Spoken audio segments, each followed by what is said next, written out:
Hello again.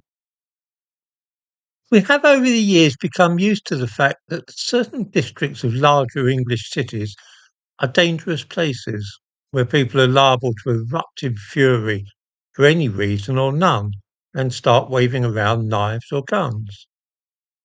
One thinks of Tottenham and Harlesden in London, for example. As a rule, such violence is associated with common criminals.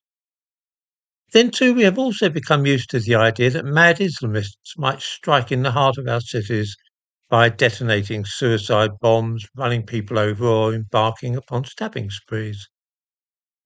Now, however, the situation is deteriorating, and such random savage assaults are taking place in parts of our country which we previously thought of as is peaceful, calm, and safe.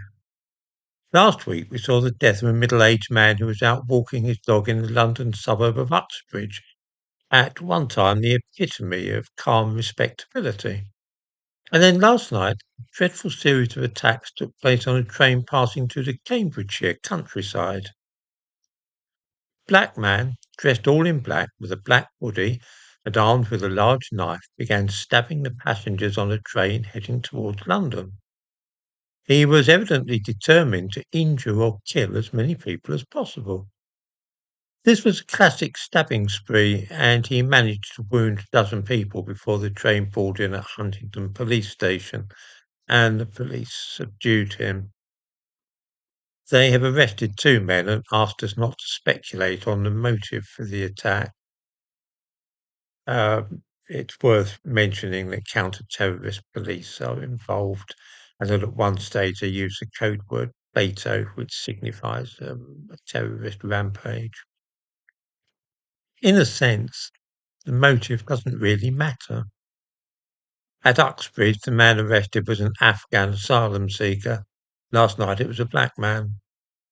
Stabbing sprees in this country almost invariably involve either Muslim fanatics or mentally disturbed black men, although there is, of course, a certain amount of crossover between these two categories.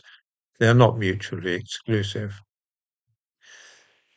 As previously homogeneous white areas, the train came from Peterborough, which is a good example of such a place, become more ethnically mixed, so too does the likelihood of such incidents rise dramatically.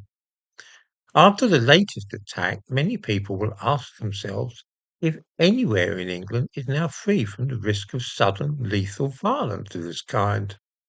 They are likely too to speculate on the possible connection between such events and immigration.